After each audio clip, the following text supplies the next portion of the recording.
Welcome and good morning, Bachelor Nation. This is ET Live, and we are here with Nick Viall. Round of applause in the studio for Nick Viall. Nick! Well, I applaud yourself, sure. Why not? It's weird when everyone else claps. Nick, I haven't seen you in a minute. I'm so glad you're here because we are going to recap last night's episode of The Bachelorette. And if you guys haven't seen it yet, Nick is doing some hilarious recaps of The Bachelorette himself. Check them out on your Instagram not by myself, page. with Dean and Jared. With Dean and Jared, putting them up yourself. And it's called The Bad Chiller. Is that the official name? Yeah, we just made it up. You know, say it real fast. Say it real fast. The Bad Chiller. So we're going to get your thoughts. And, of course, we want to know what you guys thought of last night's episode. So send your comments and questions in on any of ET's social media platforms. I will get them here on our wonderful iPad. And we'll get Nick's take on things and catch up with you on some stuff. Great. So let's dive right in. Let's dive right in. First, I want to talk to you, Nick, about a gentleman named Colton. So, guys, last night, Tia, of course, Becca's friend Tia from old Weiner, Arkansas, made an appearance with some of Becca's other gals on the show, and we had to discuss the fact that Tia and Colton had dated in the past. Is Tia also from Weiner? Tia is from Weiner, Arkansas. Yeah, okay. Yeah. And Colton, what do you think? Colton's a Weiner? What do you think of his intentions, Nick? Because Tia flat out acknowledged that she thought that maybe Colton dated her because he thought she was going to be the Bachelorette. And my question there is, well, why do you date someone if you think they're about to go date a bunch of other people if you're really into them? I don't know. I've only heard secondhand information. What's your secondhand information? I don't believe it, but I've heard he claims that she reached out to him. Okay. If that's true, that would be totally random. Like, what are the odds? Like, she reached out to him because she thought she was going to be the Bachelorette? I don't know. Okay. I just heard he claimed through two other people that she's the one who contacted him, which would seem really ironic. Like, she just happened to come across, he's a good-looking guy who just happened to also be in the process of casting for the next season. It's a small world after all. It would be really coincidental. He's very safe with his words, Colton. There was a part in last night's episode, I don't remember the specific one, but he was like having a guy chat and they were talking about it, and you could tell as he was talking he'd like stop to think about what he should say and then spoke in some platitude like, well, I'm just very grateful or humbled or whatever vulnerable, whatever like thing. He's just like, when he was going to go on the show, like, just say how humbled and grateful you are all the time, which a lot of people do. You can tell he was doing that. At this point, with how much people can reach out to other people who have been on the show, or maybe even like, do producers give you any advice in advance? What do you say is kind of the advice or the thought process that people go into the show with as a contestant? Like, do they just think, okay, I've got to say I'm open and vulnerable and I've got to be in that place? Or how do people enter the show? I don't know. I can't speak for everyone. Everyone's different. Yeah. I think there's a lot of people, and you see it more and more now, like with social media, is you see people come on who think they're supposed to play a role. I think the people who have the most success is the people who don't think about the cameras and just kind of let themselves be a part of that insane process. Yeah. And sometimes, say things that they, like, oh, should I have said that or not? Like, people go in there and just kind of immerse themselves and not necessarily worry about how they might come across. I think over time, usually are the people who come across as the most authentic. Yeah. And sometimes you see people where you can tell they're just, saying what, like, it's like week 2 and they're like, hey, I just feel like, I remember it was episode 2 in Lincoln. It was like maybe their second time talking. He's just like, I'm my best self when I'm around you. And I'm like, how do you? It's been 5 seconds. You've literally probably talked to her for 12 minutes total. Yes. You've done one activity. She wasn't even a part of it. Somehow he's his best self. I mean, it's lines like that when you hear people early on, you're like, oh, he's full of shit. Can I swear? I'm sorry. No, you just did. It's great. I mean, if you were really going to give a time to how much time, say by week 3, that a lead has spent with a contestant, about week roughly 3 is like day 8. Okay.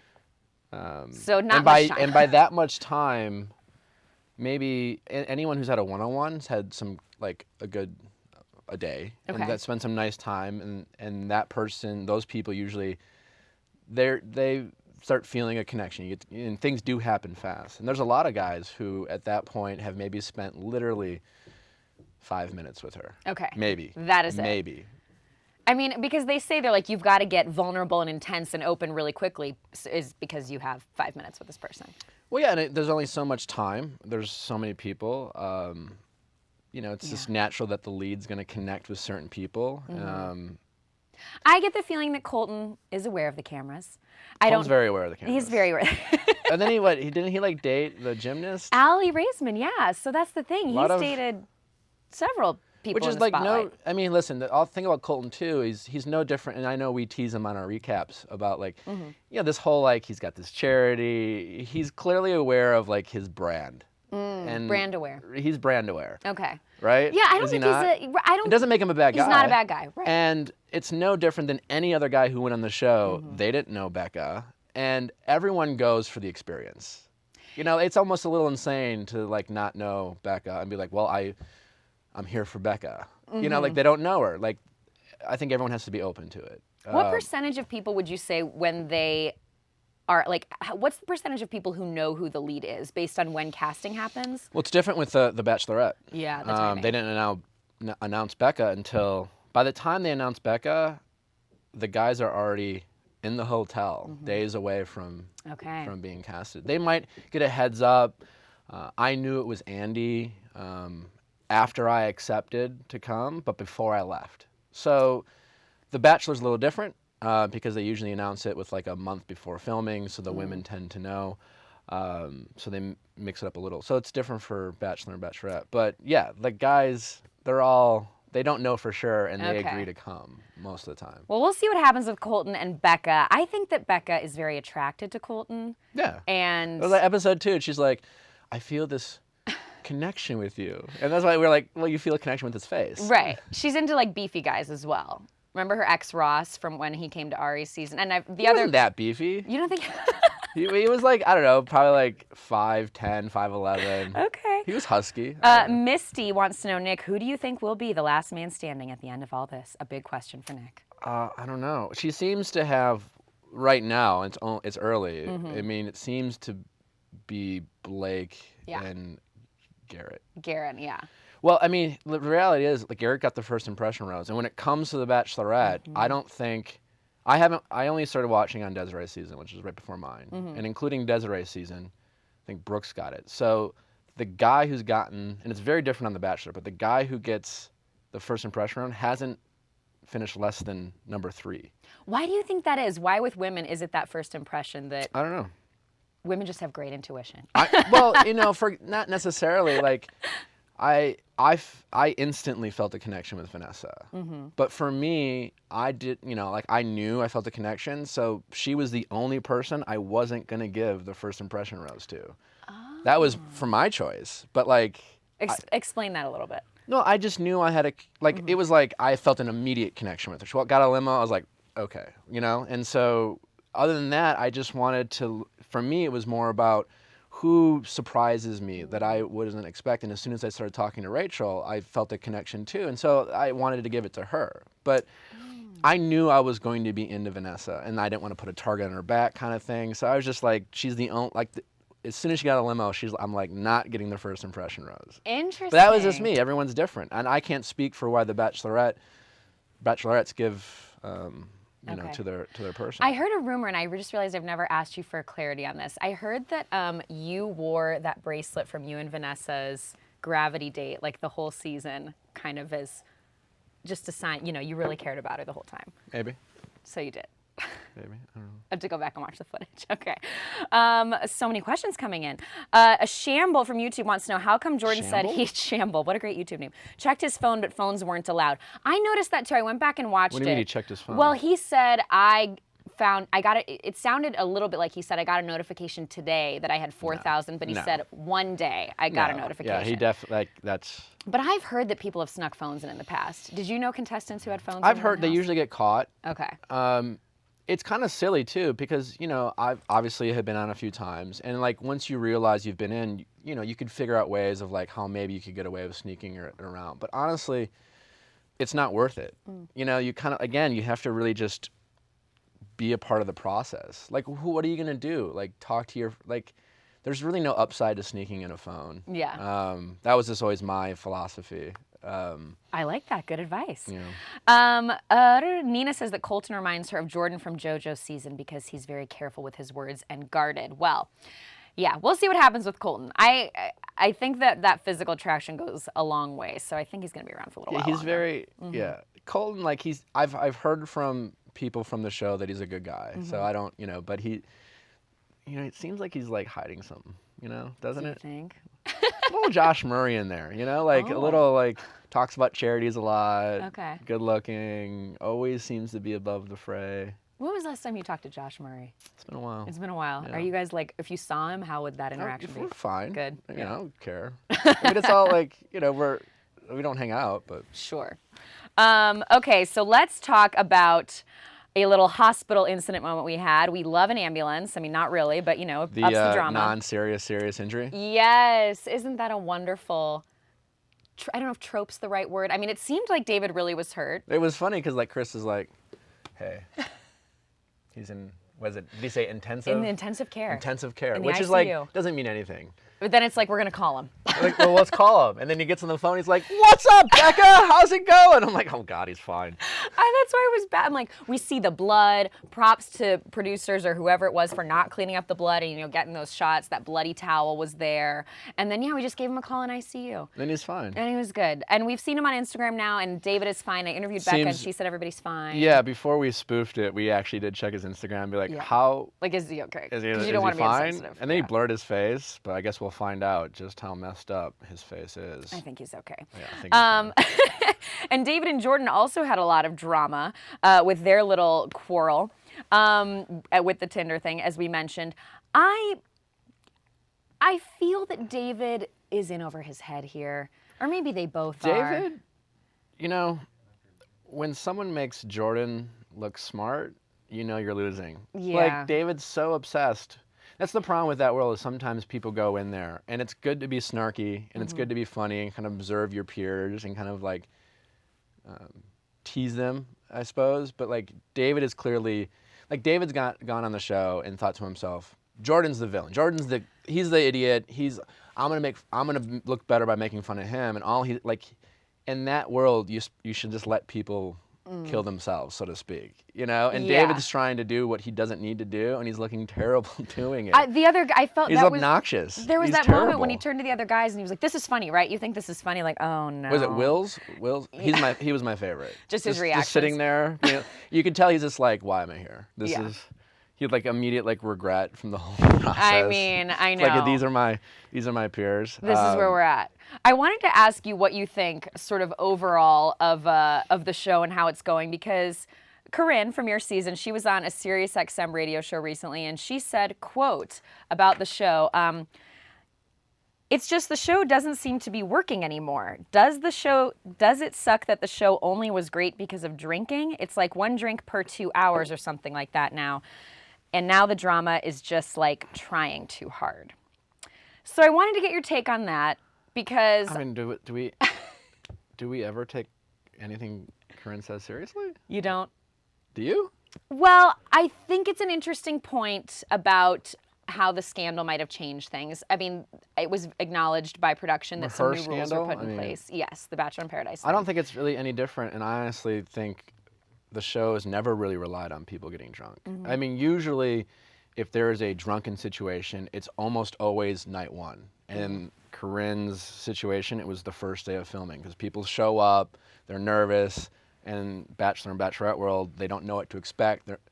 But like, name times before the scandal where like a drunken situation was highlighted. That's a really good point. I mean, it's not, people just make such a big deal about it. I think it's silly. I think Corinne wants her legacy to live on, but like she's, there have been people like her before, there'll be people like her afterwards. She was a great contestant, but I mean, we don't.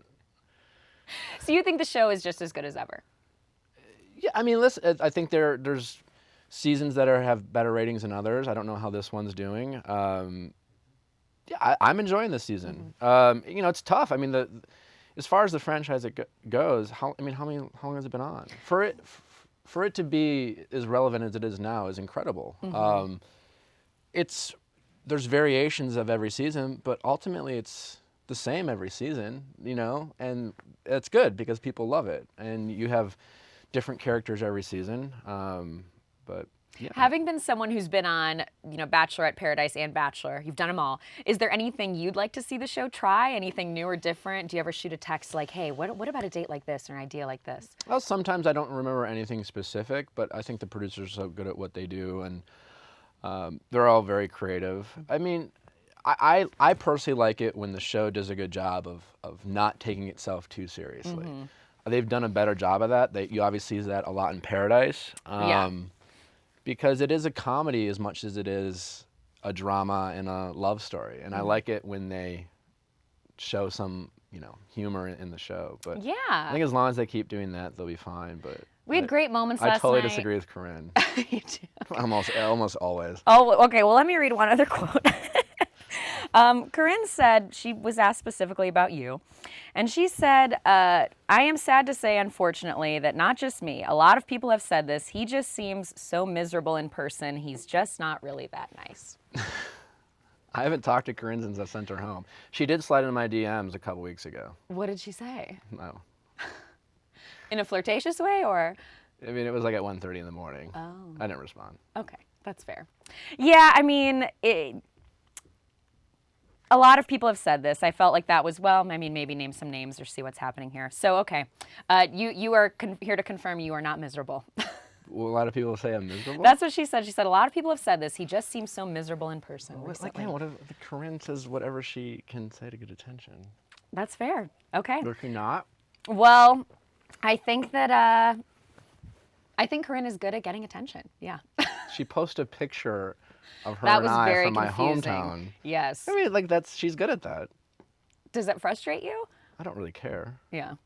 I mean, that's just what she does. Well, yeah, it's like, Corinne is Corinne. It's got to be kind of crazy to be, because I think about this so much that Instagram especially has changed the fame longevity of everyone on this show. In some ways great, and in some ways you are constantly having to deal with what I'm doing right now, which is asking you about something an ex of yours said, and you haven't actually seen her in months. Is that a months? little I haven't for you? seen her in 2 Yeah. years. I don't know. I literally haven't seen her since I sent her home. So that's got to be kind of hard to deal I guess with. a tell-all. Yeah. Well, I mean, if you're going to be a part of this franchise, you just kind of have to take things with a grain of salt. I mean, so how do you? I've been through the ups and downs. Yeah. I mean, you can't win them all. So I don't know. And again, you got to take. In this world, it's always important to remember where you came from. The people who are always going to be the most important to you are friends and family, or those are the people's opinions you care about. And if those are the people who come to you and say, hey, Nick or whoever you are, why are you being this way, or give you some critical feedback, then I think it's important to pay attention to those people. But everyone else has their own perspective, or an outsider's point of view, or maybe they just want attention. Well, highs and lows, like you said. What was, looking back, you've got a little distance from it now, toughest moment for you during all the shows that you filmed? What did you have to work through the most? It's hard. I mean, what's hard? I don't know. I mean, when you're in that environment and you have real feelings, it's impossible. It's impossible? Yeah. Oh. I mean, because you don't know how to process it. Yeah. I mean, again, for example, when I was on Caitlyn's season and all the drama between Sean and I, all it really was two guys who really just cared about a girl, who just hated the fact that they kind of sensed that they weren't the only one. There was a connection, right? We didn't know how much or whatever, and and so that's a miserable feeling, and you don't know how to process that, and that's a really hard thing, because you really care about someone, and you realize this is a messed up situation, and you have to be okay with things that you would never be okay with in the outside world, and it's a terrible and hard process to go through. Are you able to get in any little moments where you can really show someone I'm really into you, or is it just you're constantly surrounded by people? Are you talking about as the Bachelor? Yeah. It's hard because I think you got to be careful with that. I think leads have made the mistake of maybe saying things off camera that they shouldn't say, making promises that, maybe even to more than one person. You never want to get too confident. I mean, I think sometimes the lead can make the mistake of, if, let's say, for example, the lead were to, in their first one-on-one, be like, I'm pretty sure I'm going to pick this person, right? They still have to go on one-on-one Yeah. dates, and the lead has to challenge themselves. As much as I liked Vanessa, and I knew she was going to go far, I had to challenge myself to, and I knew I had connections with Rachel and Raven, and it was just like I had to make sure I had to forget about that. And no matter what you think, that's going to mess with the person. So you could go up to someone and say, like if I were, and I didn't say this to Vanessa, but if I were to say, you're it. She had never done that before. And now all of a sudden he's like, he just told me I was it. I just saw him go, he's like making, and so that will really mess with your psyche. So you never want to give too much confidence to that person. It will destroy them, And I think that I think some people get too confident. It really messes with them. Is that the biggest mistake you can make as a lead, to do that? I think you make a lot of mistakes, but that would be a big one, yeah. Yeah. I think it's a huge mistake to, it's one thing to make them feel confidence, and like you want to reassure them, like, hey, listen, just trust me kind of thing, I mean, I can't really say more than that, but just try to relax. That's a big difference than saying, listen, I'm going to pick you. That's really going to mess with you, because you're going to trust someone you haven't known for that long. And then you're also in this world and you're thinking, like, are they for real? I think they're for real, but like, it can really mess with you. I remember there was a moment on Caitlyn's season where we kind of saw a behind the scenes moment with Sean talking to a producer, and he was like, dude, you're my only friend here. Like, I'm so in. And I remember being like, this is such a real moment. He really is so confused in all this right now. Yeah. And again, like, Sean just really cared about Caitlyn, and it was just a messed up thing. And, you can criticize like people who seem like they're losing their mind, but like, at least those are the people who are most sincere. Well, I don't want to shock you, but you're bringing up Vanessa, and a lot of people want to know where you guys stand. I know you're cordial, you're good? Yeah, we're friends. I mean, we're not really in each other's lives. We have a lot of mutual friends. We don't cross paths.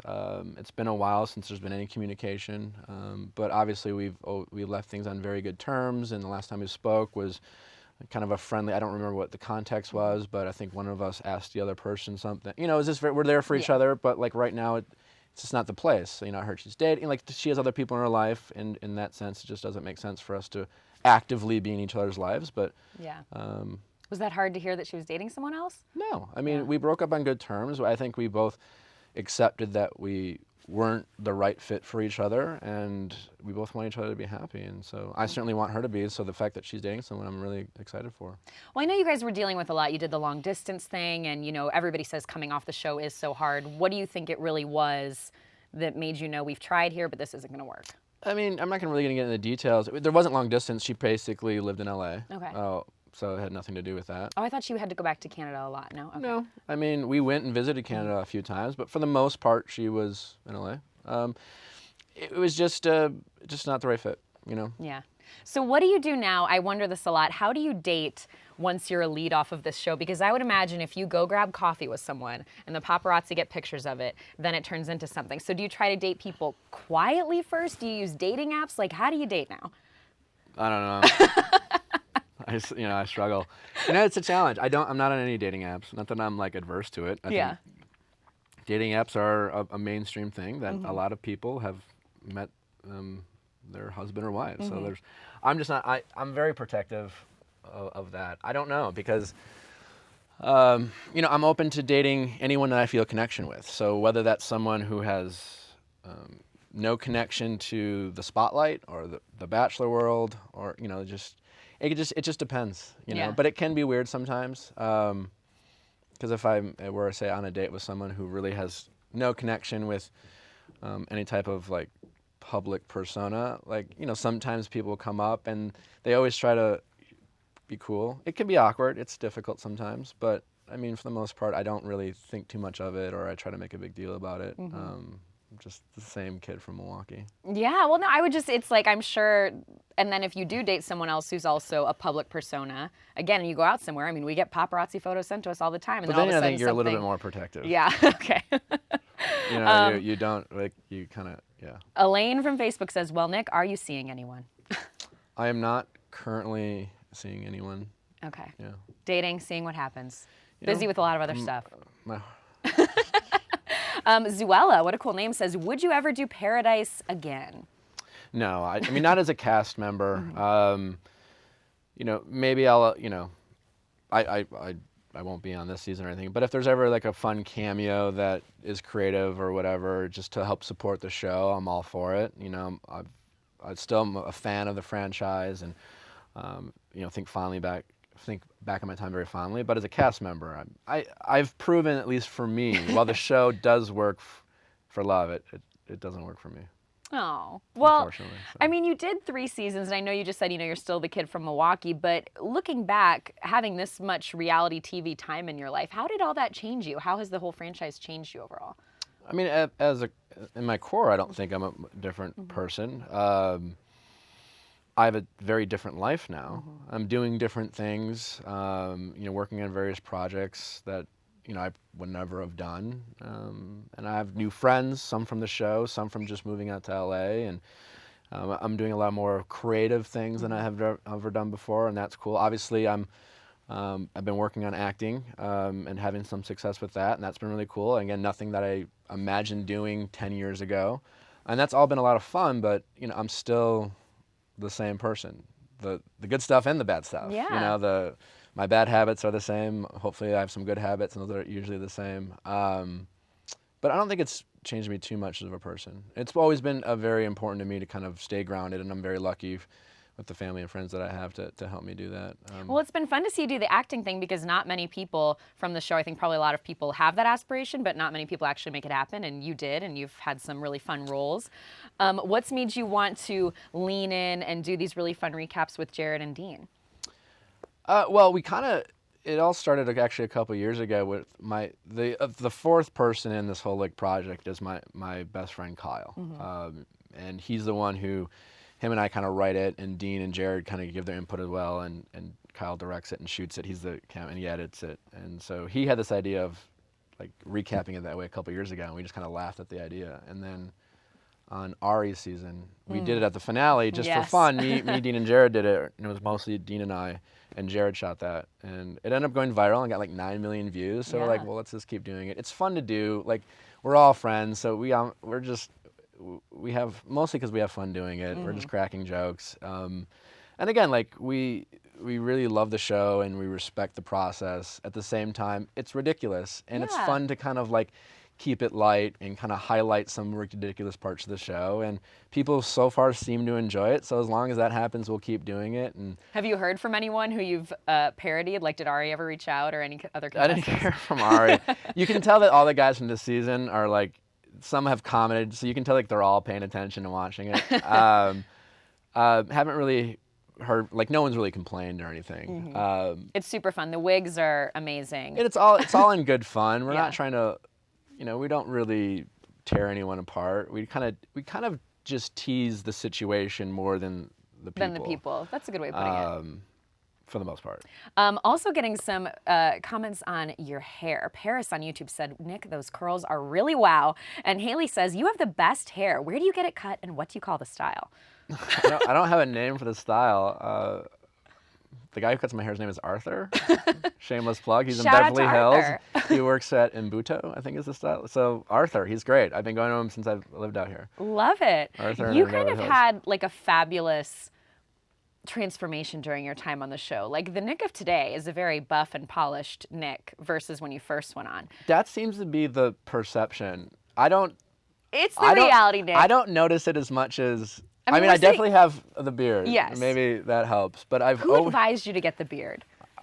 Was that a decision where you were I'm changing my look here? It was actually probably Caitlyn, because I grew it on Caitlyn's season. Okay. And I just have had it since. And I got, obviously, I got good feedback. But when I was talking to Caitlyn before she went on the show, I grew a beard, and she liked it. Wow. Well, Caitlyn Bristow is that was the start the of catalyst. It. But she was the catalyst, and then everyone else gave me good feedback. Well, I want to pull up a little workout video that we pulled from your Instagram when we have a minute, because, the Nick Viall, oh, wow. Yep, very buff. But I've, again, whatever, thank you, but I ran track my whole life. I've always, it's weird because people have this idea that I weigh literally the same as I did on Andy's season. Really? You know, within 5 pounds. Well, you I just look didn't take my great. shirt off a lot on Andy's season. Hey, and And I was out of shape for Caitlyn's season because I wasn't planning on coming. It's funny because I've actually heard that with Ari. Like, I remember on your season, it was very much played up in your premiere. Like, I think there was a shower shot with you. I mean, you looked great, but Ari Well, I was came off of Paradise, and I definitely worked out for Paradise. There you go. And then I just kept staying in shape. Yeah. You know, and then again, they surprised me by asking me to be the Bachelor. But thankfully, I just kept working out. So it's like, let's with just show Caitlyn's this season, off. I was living in Chicago. No Yeah. one works out. It's cold. Yeah. And you know, and so it was like, and then I was like, crap, I'm gonna come on. So Ari said that, where he wasn't really planning. It would make sense. I'd heard, yeah, he wasn't really like ready, so we didn't see a ton of shirtless Ari. Yeah, I totally buy that. Yeah. I also want to ask you, are you still doing the polished gent? I mean, your style is so great, and you were doing those boxes for a while. No, I sold that to my partners. Okay. Yeah, there's nothing going on there. It just we had a kind of vision disagreement, so I let them have that. But I'm working on some other projects that I'm not really going to speak to right now. But Nothing you can tease for us? Excited about it. Excited about it? Yeah, I have. We're yeah. Sandy from Facebook says, well, Nick, will you settle down? What are you looking for in a woman? I hope so. I don't know if there's this idea that like I really honestly look forward to the day I meet someone that I want to spend the rest of my life with, and I've always been open. Obviously, I think more than any point in my life, I'm really eager to meet that person. It's not a matter of like. Well, having dated, field. and I think the show, a lot of people say it makes you analyze yourself a lot. Yeah, I've always been analytical. What would signify for you, like, I've met this person? What would be? I don't know. It's tough. I think that's my challenge too. I mean, obviously, going on the show, it can make dating outside of it a little more challenging. I think also as you get older, you get more perspective on what you like and don't like, and then therefore sometimes I think the negative aspect could be maybe get too picky, right? Because when you're younger, you meet someone, you feel a connection, you're like, well, let's just date. You know, you're great. And then you date, and then all of a sudden you realize you're great, but I don't like this about you, and we should break up, you know? And then you kind of evolve that, and as you get older, I think maybe you've gotten a little... You got a lot of deal breakers. No, yeah, I don't try to, but I think LA is challenging too, in terms of meeting people that you connect with and that you find a sincerity between them, and so who knows? But I hope it's as soon as tomorrow. But like I'm also at the same time not going to, force it.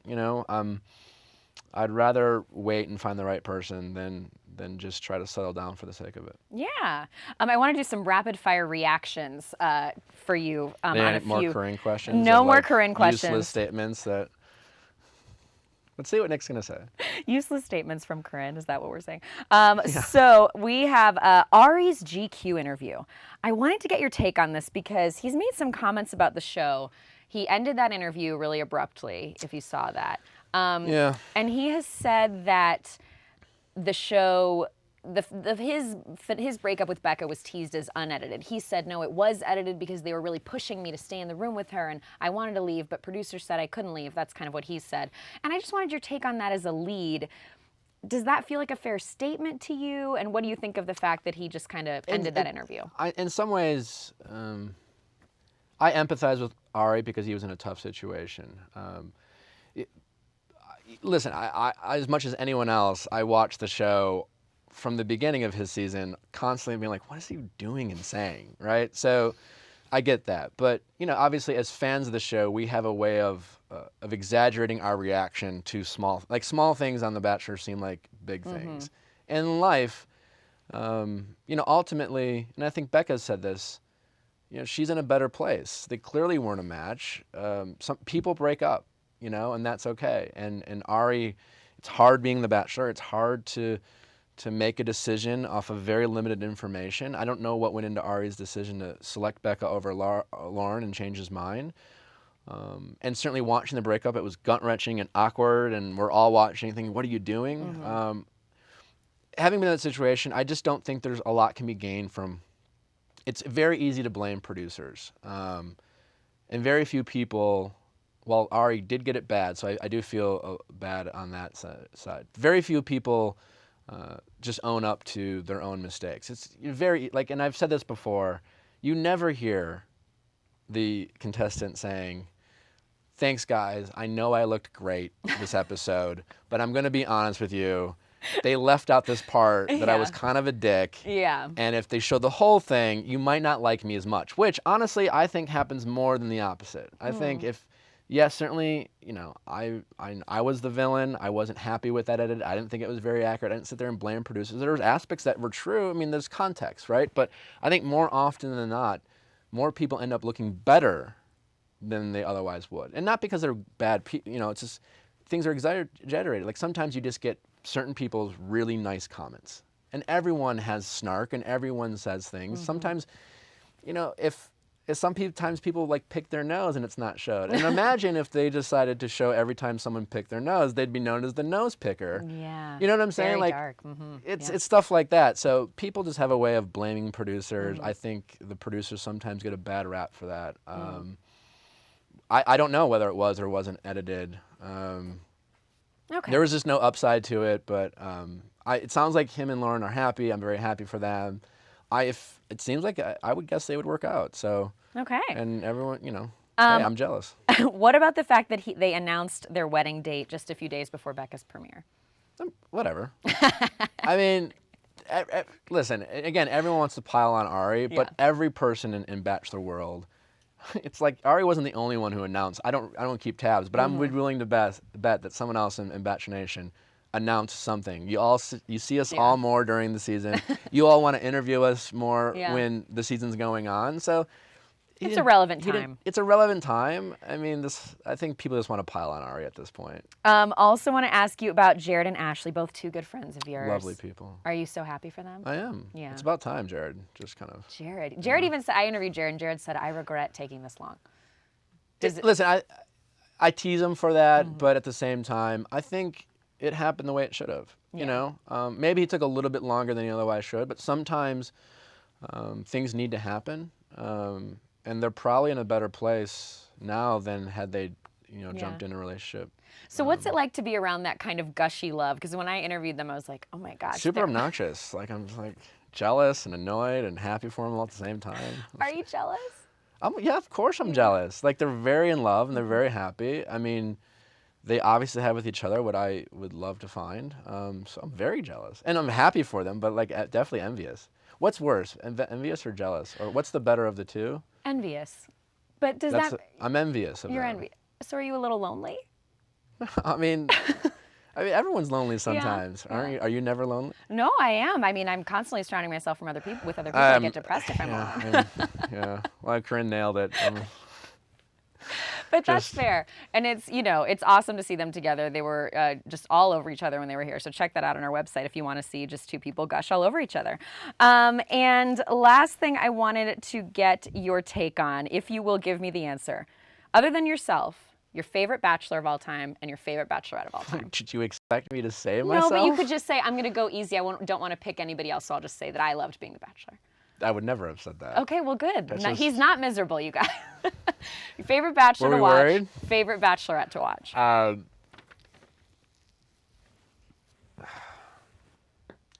I weirdly, like, I didn't enjoy Ari as the Bachelor, but it was also, like... Fun to watch. Fun to watch. Kind of even, like... I've only seen... I saw Juan Pablo's. Again, also Juan Pablo was Fun like... to watch. It's like, wow. That's the beauty of the show, isn't it? It's even if maybe they're not the best at finding love, it's fun to watch. Bachelorette. I don't know. I didn't watch Rachel's season. I heard she was great. Yes. Probably, I guess, Caitlyn. Caitlyn. I loved watching Caitlyn. She's so funny. You know, she was a little troublemaker, and she, you know, and certainly made my life challenging during that time. But I respect Caitlyn for better or worse, authentically being herself. And I think over time, for me, again, like, I got myself in trouble early on, but, for more times than when I feel like over time people got to know me and appreciate, like, and I think you could say the same about Ashley. You know, Ashley's greatest gift, and I give Jared a hard time because Jared struggles with this, because he's very polite. Yeah. And Ashley is I admire Ashley so much for just being herself. Yeah, and at times that has caused her to get made fun of and grief and criticism. But what has happened over time is that what people really do is really appreciate who she is, and then really admire her because they realize this is who she is, and oh wait, I'm actually like this too. And so, those are the people I appreciate the most, and I know, that Caitlyn's very much like that. I know Ashley is like that, and I like seeing that with people. I love it. When Ashley was here, she was wearing a necklace that just said the word emotion. She owns who she is, and I think those are the best, most refreshing people in this world. Nick, thank you so much for being here. Thank you for having amazing hair, and for being so funny. You guys, please check out. Is this live? This is live. Shit. Oh my gosh, you've known it's live. We're getting the comments. I don't know. Technology, I thought maybe. Nick and Jared and Dean do these amazing recaps. Check them out. Of course, follow Nick on Instagram if you don't already. They are so funny and he's so talented. And thank you so much for being here. Thanks for having me. We're here every Tuesday morning recapping The Bachelorette. Thanks for being with ET Live. Bye, guys.